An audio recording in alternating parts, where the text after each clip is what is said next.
Hello friends, मैं engineer Dinesh. दोस्तों,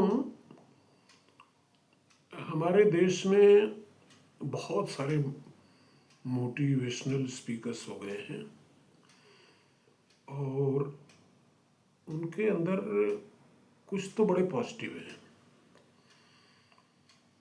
उनका नाम मैं क्या लूँ, बहुत सारे पॉजिटिव मोटिवेशनल स्पीकर्स हैं जो हमको प्रेरित करते हैं कि हम एंटरप्रेन्योर बन जाएं या कोई नया कारोबार शुरू कर दें जिससे कि देश का विकास हो। मगर कुछ ऐसे हैं जो सिस्टम की आलोचना करते हैं। आलोचना एक बड़ी अच्छी चीज़ है, होनी चाहिए, लेकिन एक होती है पॉजिटिव आलोचना, एक होती है निगेटिव। तो एक सज्जन हैं जो बताते हैं कि वो भूतपूर्व IITian भी हैं। वो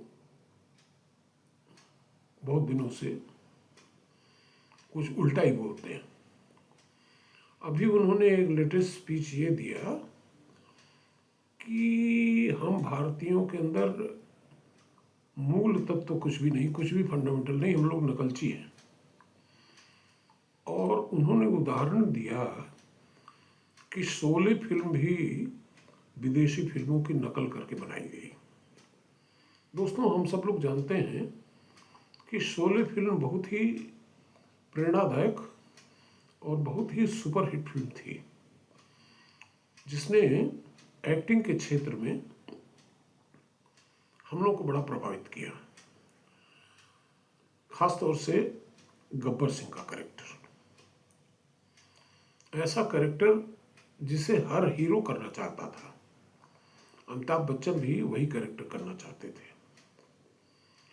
दोस्तों, एक सुपरहिट फिल्म को ये कह देना कि वो नकल करके बनाई गई। दोस्तों, नकल करना या किसी भी, हमारे यहाँ एक श्लोक है कि विषादप्यमृतम ग्राह्यम बालादपि सुभाषितम अमित्रादपि सद्वित्त मिथ्यादपि कांचनम। यानी कि अगर विष में से भी अमृत ग्रहण करना हो तो उसको कर लीजिए। यानी कि अगर नकल करने से कोई अच्छी चीज मिल जाती है तो उसको नकल करने में क्या बुराई है। अब आइए इसको हम कुछ उदाहरणों से आपको समझाते हैं। During second world war Germany के सामने ये समस्या थी कि उसके प्लेन्स जो उस समय रोटेटिंग रेसिप्रोकेटिंग इंजन से चलते थे, तो उनको पिकअप में थोड़ा टाइम लगता था। तो वहाँ पे एक इंजीनियर थे, उनका नाम था वेंकेल। वेंकेल ने एक ऐसा इंजन बनाया, not turbine, other before turbines. उन्होंने एक ऐसा इंजन बनाया जिसमें पिस्टन रोटेट करता था। एक ट्रायंगुलर पिस्टन होता था और जो सिलेंडर होता था वो थोड़ा एलिप्टिकल शेप का था, नॉट एग्जैक्टली ए सर्किल। और इनलेट और एग्जॉस्ट इस तरह से प्लेस किया गया था कि वो पिस्टन को रोटेट कर देता था। तो उसका जो पिकअप था वो बहुत तेज हो गया। मगर उसमें प्रॉब्लम क्या थी कि जो ट्रायंगुलर टिप्स थी वो बहुत जल्दी घिस जाती थी और एक प्लेन उसमें से कहीं क्रैश किया।